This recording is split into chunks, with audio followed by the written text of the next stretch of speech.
Yang saya hormati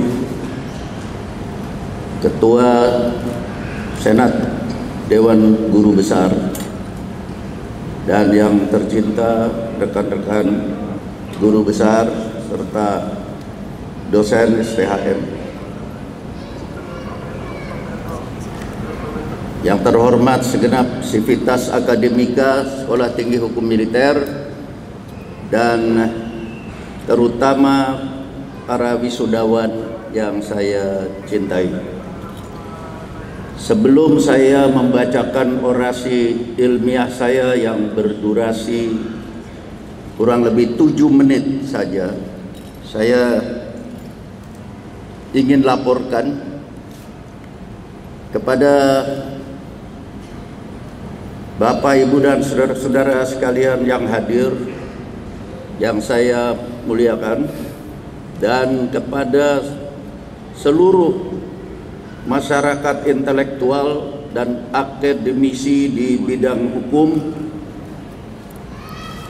di dunia tentang penjelasan dari STHM menyangkut visi dari negara Republik Indonesia dan misinya ke depan dalam menjawab tantangan geopolitik dan menghadapi ancaman geostrategi di dalam era proxy war saat ini. Karena itu, orasi ini saya buat dalam 4 bahasa. Bahasa Indonesia, Inggris, Arab, dan Mandarin Cina. Semoga bisa menjadi sarana mereka untuk memahami penjelasan dari STHM tentang hal tersebut.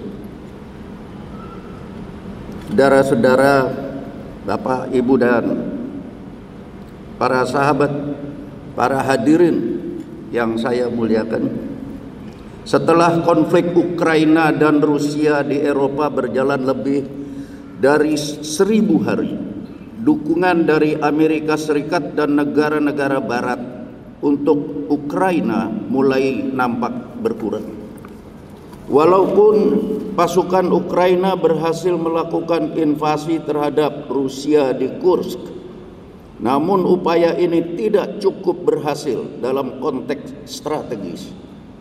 Wilayah tersebut kini sudah diamankan oleh Rusia, dan Ukraina terpaksa harus mundur dari berbagai front edge of battle areas, yaitu di banyak tempat yang merupakan garis pertempuran terdepan wilayah Ukraina. Rusia yang dinilai sebagai negara dengan tentara paling kuat oleh majalah United States News and World Report ternyata harus menerima tuduhan bahwa terdapat pasukan Korea Utara yang ikut berperang di pihak Rusia di Ukraina.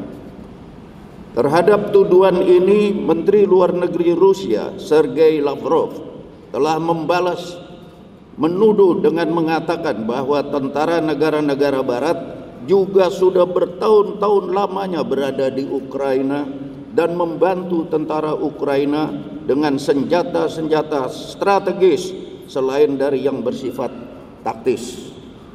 Perang di Eropa tersebut merupakan suatu proxy war yang Ukraina menjadi proksi dari Amerika Serikat untuk mengancam Rusia.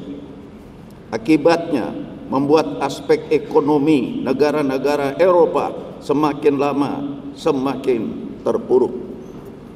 Di belahan bumi yang lain, yaitu di Timur Tengah, negara Israel juga merupakan proksi dari Amerika Serikat dan menjadi suatu pariah state atau pariah state, negara yang jadi musuh bersama. Setelah lebih dari 40.000 orang rakyat terbunuh sejak tanggal 7 Oktober 2023, semakin lama sentimen dunia nampak semakin negatif terhadap rejim pemerintahan Netanyahu, termasuk di dalam negara Israel sendiri. Adapun di tempat lain, kegiatan lalu lintas perkapalan terus-menerus diganggu oleh kaum Houthi dan Angkatan Laut Amerika Serikat nampaknya tidak mampu menjamin keamanan di Laut Merah secara umum. Dampaknya membuat pelabuhan Eilat di selatan negara Israel kini menjadi bangkrut dan sudah dideklar secara resmi kebangkrutan tersebut. 3 maskapai Amerika Serikat dan beberapa lainnya juga sudah menghentikan jasa penerbangan mereka ke Tel Aviv. Demikian pula terjadi berbagai macam aksi boikot, pemutusan hubungan diplomatik, dan penghentian penjualan senjata ke Israel, terutama oleh Italia. Walaupun demikian, serangan militer Israel justru meluas sampai ke Syria, Lebanon, dan sekarang mulai menyerang Iran. Perang tak terbatas. Perang ada yang terbatas, ada yang tak terbatas. Perang tak terbatas yang dilancarkan oleh Israel ini antara lain adalah pada tanggal 8 Oktober 2024 yang telah melukai 2 anggota TNI yang bertugas sebagai pasukan PBB di markas UNIFIL di Lebanon. Di samping itu, pemerintah Israel menyatakan bahwa Sekretaris Jenderal PBB sebagai persona non grata yang dalam hukum diplomatik berarti orang yang tidak diinginkan, sehingga Israel berhak untuk menolak atau mengusirnya pulang. Sekretaris Jenderal PBB sebagai persona non grata yang dalam hukum diplomatik berarti orang tidak diinginkan ini bisa diusir apabila sudah terlanjur berada di dalam. Parlemen Israel Knesset baru-baru ini juga telah mengesahkan rancangan undang-undang yang melarang organisasi PBB, United Nations Relief and Works Agency, beroperasi membantu orang-orang Palestina di jalur Gaza. PBB, Cina, dan Indonesia di masa administrasi Presiden Jokowi yang lalu telah menyuarakan dukungan keras bagi bangsa Palestina di forum PBB serta di International Court of Justice. Dukungan tersebut berupa usul solusi 2 negara atau yang kita kenal two-state solution, yaitu terbentuknya negara bangsa Yahudi dan bangsa Arab berdaulat yang saling berdampingan. Namun sejak pertama kali tanggal 7 Juli 1937 dicetuskan oleh Komisi Peel yang dibentuk Inggris sebagai pemegang mandat kekuasaan di Palestina, sampai sekarang tidak kunjung dapat diimplementasikan. Hukum internasional ternyata masih juga dianggap hukum yang lemah karena tidak terdapat mekanisme penegakannya yang efektif. Bahkan aliran dualisme dalam konteks hukum internasional kini semakin mengemuka, yang memandang bahwa hukum internasional dan hukum nasional adalah 2 bidang hukum yang berbeda dan masing-masing bisa berdiri sendiri. Sulit sekali menegakkan hukum, apalagi etika dalam suasana perang. Jika usaha untuk menegakkannya terkadang bisa dengan hukum perang, tetapi tidak mungkin ditegakkan dalam medan pertempuran yang beradagium to kill or to be killed, membunuh atau dibunuh. Dampaknya kini kepentingan nasional semakin memegang peran yang semakin sentral, baik dalam posisi keberpihakan maupun posisi imparsial. Pada tanggal 23 Oktober 2024, Arab Saudi dan Iran mengadakan latihan perang angkatan laut bersama dengan beberapa negara lainnya di Laut Oman terkait ramalan intelijen tentang kemenangan Presiden Amerika Serikat Donald Trump. Presiden Donald Trump yang terpilih akan menentukan masa depan keterlibatan Amerika Serikat di kedua proxy war tersebut, baik di Eropa maupun di Timur Tengah.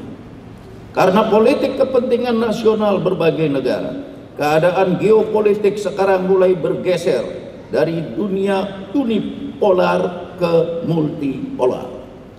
Dalam rapat BRICS yang baru-baru ini diadakan di Kazan, Rusia, dan dihadiri oleh delegasi dari 36 negara yang diantaranya 24 kepala negara, Presiden Rusia Vladimir Putin menegaskan bahwa BRICS bukan organisasi yang anti-Barat, melainkan non-Barat. Namun jelas terlihat bahwa hegemoni Barat saat ini telah ditantang di mana-mana oleh negara-negara Global South atau yang mengaku dan kita kenal sebagai Global Majority. Di pertemuan BRICS tersebut, Putin menyebutkan bahwa di masa depan Asia Tenggara dan Afrika lah akan menjadi pendorong tumbuhnya gerakan pembaharuan dunia. Suatu memori kolektif bagi kita ketika Presiden Republik Indonesia Dr. Insinyur Soekarno berbicara di depan Majelis Umum Perserikatan Bangsa-Bangsa pada tanggal 30 September 1960 dengan judul pidatonya To Build the World Anew yang menggegerkan dunia. Fokus dari BRICS adalah aspek ekonomi perdagangan internasional dan konektivitas di dalam pengiriman berbagai jenis komoditas secara multimodal dan sistem keuangan yang telah terbukti atau dibuktikan bahwa Rusia mampu menghadapi gempuran 22.000 jenis sanksi ekonomi dan perdagangan Barat, terutama Amerika Serikat. Dalam tataran praktek dilaksanakan melalui pembangunan sistem alternatif di luar sistem SWIFT, penggunaan mata uang lokal seperti Petro Yuan, bank pembangunan tersendiri yaitu National Development Bank yang bermarkas di Shanghai, di luar World Bank dan juga di luar IMF. Sesuai dengan konsepnya kelak akan segera menggunakan mata uang sendiri-sendiri dengan jaminan emas yang di luar jaminan kepercayaan kepada dolar Amerika Serikat lagi. Indonesia hadir di dalam sesi outreach yang dapat kita harapkan sebagai suatu praksis dari hakikat Konferensi Asia Afrika tahun 1955 dalam sejarah bangsaan kita di Bandung dulu. Kita kini sudah menjadi mitra walaupun bukan anggota BRICS bersama dengan Malaysia, Thailand, dan Vietnam. Hal ini merupakan langkah yang tepat dalam menjawab perkembangan keadaan geopolitik di Eropa dan Timur Tengah yang demikian cepat, berubah-ubah terus dan semakin tidak menentu. Ajas politik luar negeri Indonesia yang bebas dan aktif adalah Undang-Undang Dasar 1945 yang sebagai suatu konstitusi tidak terlepas dari tujuan nasional. Tujuan nasional kita termaktub dalam pembukaan Undang-Undang Dasar 1945 alinea keempat dan pada pasal 3 Undang-Undang Nomor 37 tahun 1999 itu jelas terbaca bahwa yang dimaksud dengan politik bebas dan aktif bukanlah politik netral, melainkan bebas dalam menentukan sikap kita sendiri terhadap permasalahan internasional. Ancaman bagi rakyat Indonesia harus dihadapi dengan berpegang teguh pada adagium salus populis supreme lex, bahwa keselamatan rakyat Indonesia adalah hukum yang tertinggi.